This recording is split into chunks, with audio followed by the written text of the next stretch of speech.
Start. अध्यक्ष जी, किसी भी देश की विदेश नीति अपने में कोई स्वतंत्र नीति नहीं होती है, वरन वह किसी देश की आंतरिक नीति को स्पष्ट करती है। उदाहरण के लिए हम अमेरिका को ले सकते हैं।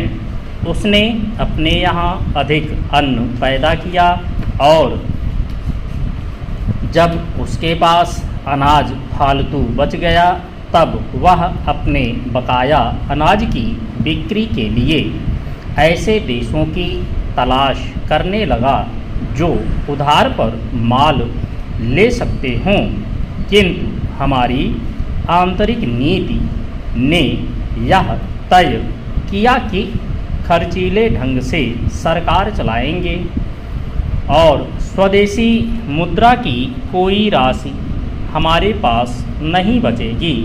हमने कर भी लगा दिए और मुद्रा प्रसार भी कर दिया। कुछ संकट पड़ने के बाद इस बात की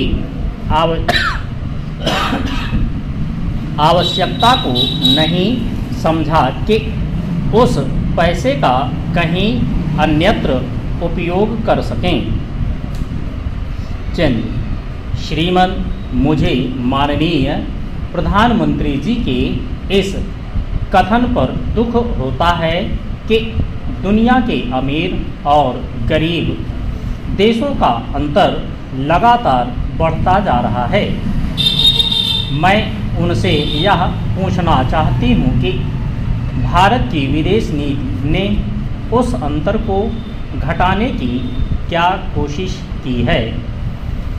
क्या भारत सरकार ने कभी दुनिया की पंचायत में यह कहने की हिम्मत की है कि बालिग मताधिकार के आधार पर यूएनओ का चुनाव होकर एक संसद बनाई जाए?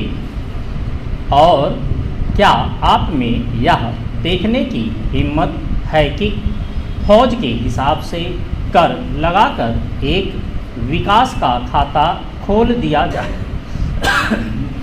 जाए?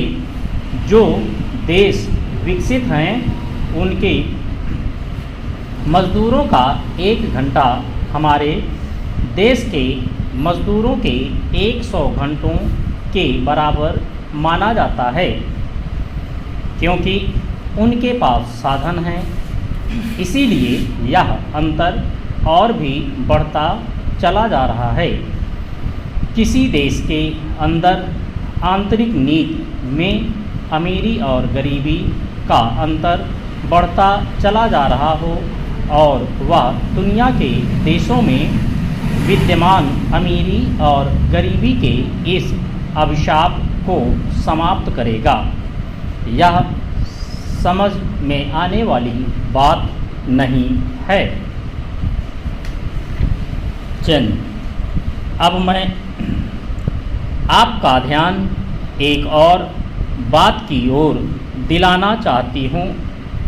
पूर्वी जर्मनी को मान्यता देते हमें परेशानी होती है, इसलिए कि शायद पश्चिमी जर्मनी को बुरा लगे, लेकिन पश्चिमी जर्मनी ने तो अपनी रक्षा का भार दूसरों पर छोड़ दिया है।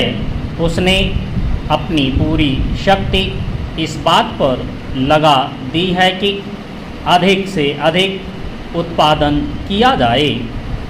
आपने जो समय दिया उसके लिए मैं आभार प्रदर्शन करता हूं और आपका धन्यवाद देता हूं।